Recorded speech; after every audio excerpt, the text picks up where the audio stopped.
اعوذ باللہ من الشیطان الرجیم بسم اللہ الرحمن الرحیم السلام علیکم ورحمۃ اللہ وبرکاتہ۔ آپ کے سامنے قرآنی مطلوب خانوادے پر گفتگو ہو رہی ہے۔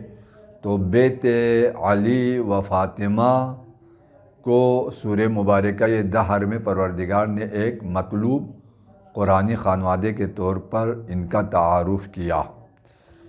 تو کل کے جلسے میں بھی عرض کیا تھا کہ اس خاندان کی کئی نمایاں خصوصیات اور صفتیں ہیں، مختلف قرآن کے سوروں میں اللہ نے بیان کیا، اور سورہ مبارکہ دہر یہ مکمل سورہ جو 31 آیتوں پر مشتمل ہے، اس خاندان کی قربانی کا نتیجہ ہے۔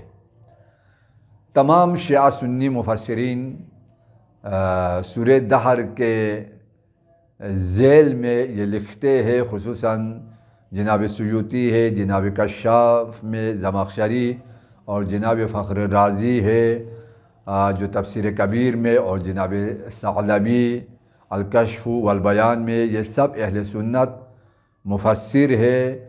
یہ سب لکھتے ہیں کہ جب حسنین مریض ہو گئے تو پیغمبر نے امر دیا امام علی اور جناب زہرا کو کہ آپ نذر کریں، تو انہوں نے نذر کی کہ اگر یہ صحت مند ہو جائے تو ہم 3 دن کے روزے رکھیں گے۔ دیکھو میرے عزیزو، قرآن کہتا ہے وَاسْتَعِينُوا بِالصَّبْرِ وَالصَّلَاةِ، روزہ دراصل صبر کا ایک عملی نمونہ ہے۔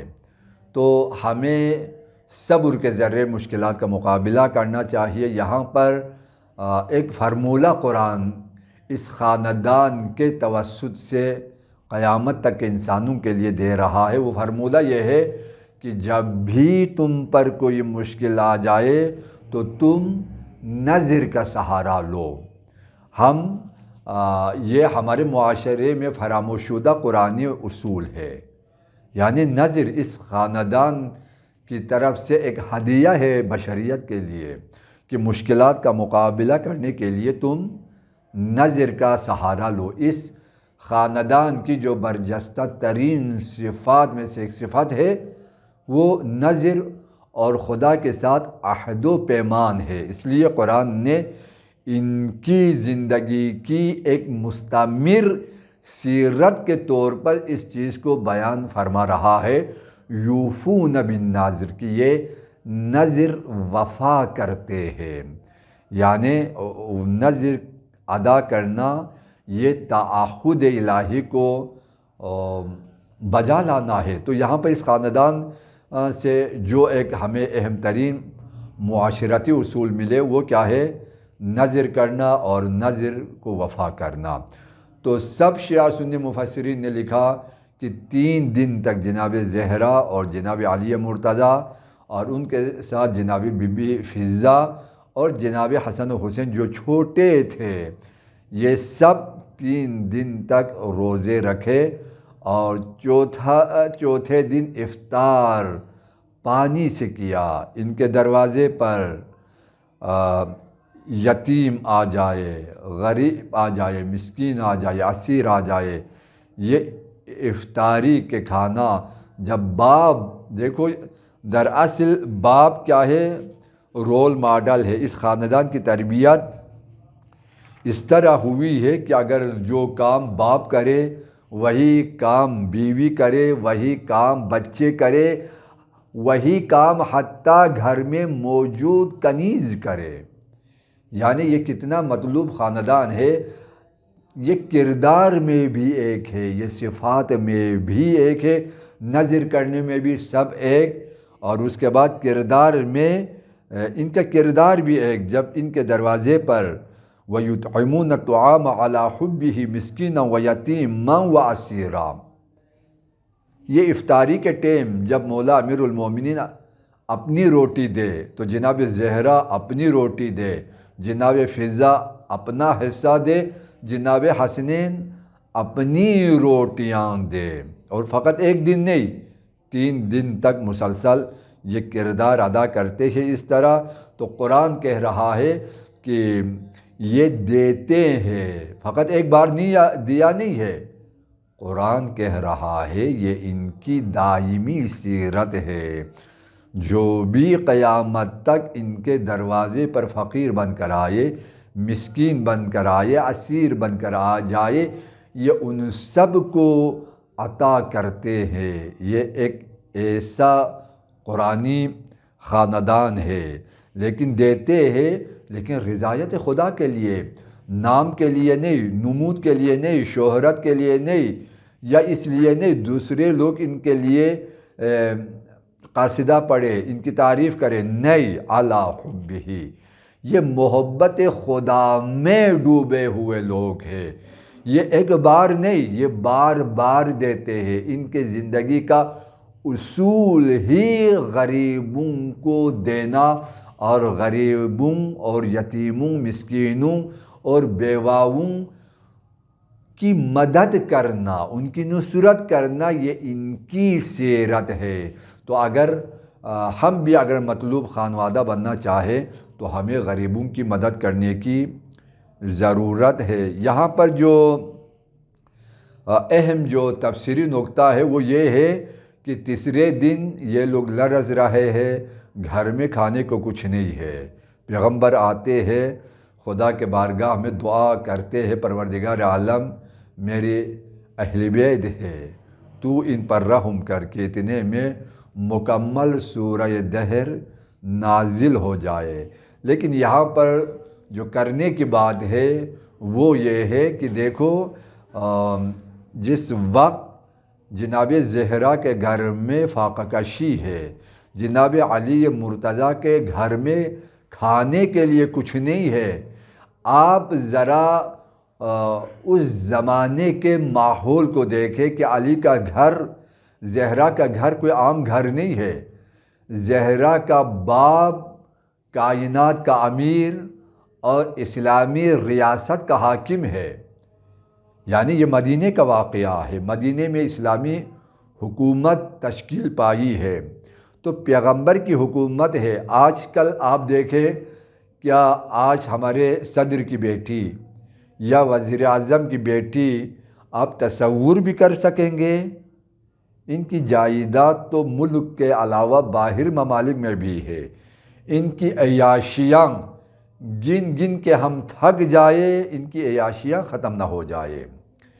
ایک آج کا بیمان حکمران ہے، لیکن ایک مدینے کا حکمران ہے جو رحمت للعالمین ہے، جو افضل الرسل ہے، لیکن اس کے گھر کی حالت یہ ہے کہ اس کی بیٹی کو کھانے کے لیے کچھ نہیں ہے، حالانکہ بیت المال ان کے پاس ہے، سب کچھ ان کے پاس ہے، اور یہ گھر کسی فقیر کا گھر نہیں ہے، یہ اسلامی فوج کے چیف آف، یہ اسلامی فوج کے کمانڈر، یہ اسلامی فوج کے سپہ سالار، یہ اسلامی فوج کے جرنیل کا گھر ہے، کہ جس میں جرنیل خود جا کے مزدوری کرے، جس میں اسلامی فوج کا علمدار بچوں کو کھلانے کے لیے خشک روٹی تک بھی نہ رکھے، اس کے گھر میں فاقہ پہ فاقہ ہے، فاقے پہ فاقہ ہے۔ میرے عزیزو،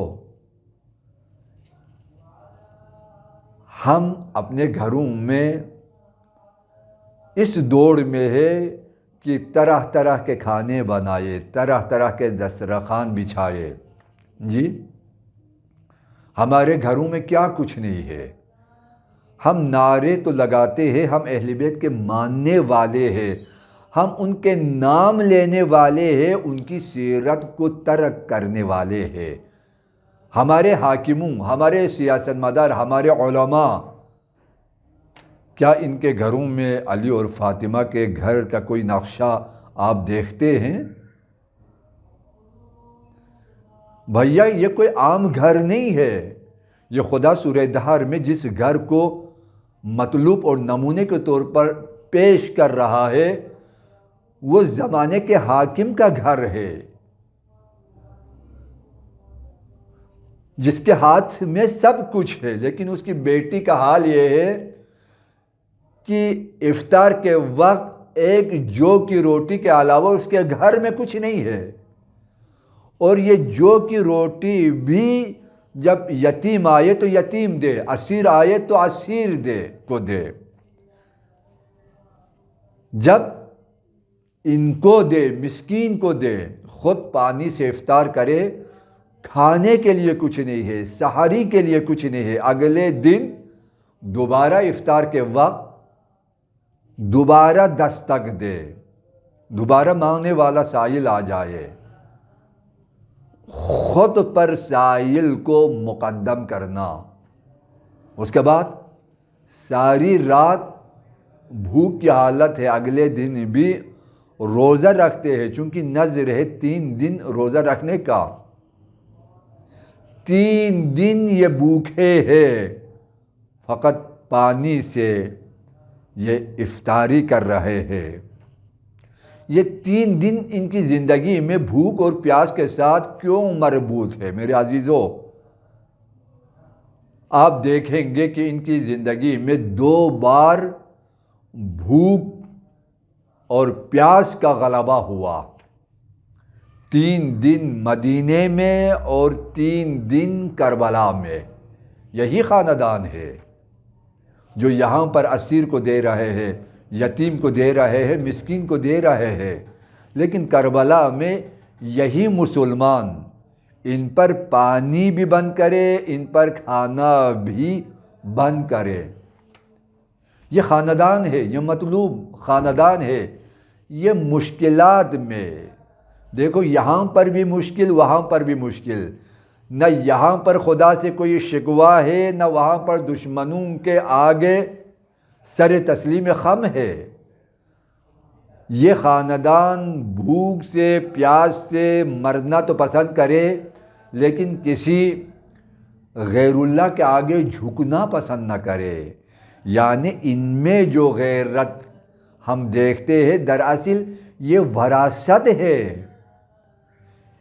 ان کے باپ سے یہ وراثت ملی ہے، ان کی ماں سے یہ وراثت ملی ہے، یہ بیت نبوت کی وراثت ہے۔ اسی وجہ سے کربلا میں آپ دیکھتے ہیں ان کے بچے بھی ظالموں کے مقابلے میں استقامت دکھاتے ہیں، صبر دکھاتے ہیں، دشمنوں کے آگے جھکتے نہیں ہیں، دشمنوں سے مانگتے نہیں ہیں، چونکہ یہ دینے والے ہیں، یہ مانگنے والے نہیں ہیں۔ تو یہاں پر خداوند عالم نے اس خاندان کے اس عظیم کردار کو قرآن میں قیامت تک کے انسانوں کے لیے مینارہ ہدایت بنا کر رکھا کہ اس خاندان کے قریب آ جاؤ، اس خاندان کو سمجھو، یہ سب کچھ اس خاندان کی وجہ سے۔ تو خداوند عالم ان کے ہاتھ میں دنیا اور آخرت کا اختیار دے دیتا ہے۔ اس خاندان کے ہاتھ میں دنیا کا اختیار بھی ہے اور آخرت کا بھی اختیار ہے۔ اسی وجہ سے سورہ مبارکہ دہر کی آیت نمبر 6 میں فرمایا، عَيْنًا يَشْرَبُ بِهَا عِبَادُ اللَّهِ يُفَجِّرُونَهَا تَفْجِيرًا۔ یہ بحش والوں کے لیے چشمہ ٹھوکر سے ابھال کر ان کے گھروں میں جاری کرتے ہیں۔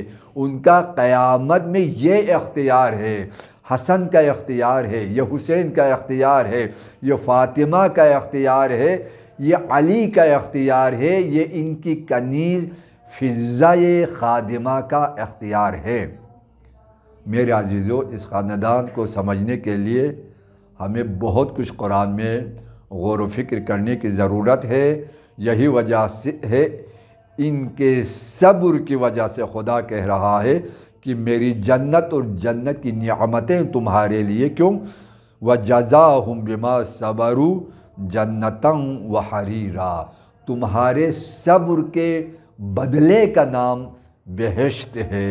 تم پر بہشت کوئی احسان نہیں ہے، تمہارے صبر کا بدلہ ہے۔ پروردگار عالم ہمیں بھی اس خاندان کو اپنی زندگی کے لیے، اپنی نسلوں کے لیے رول ماڈل قرار دینے کی توفیق عطا فرمائے۔ والسلام علیکم ورحمۃ اللہ وبرکاتہ۔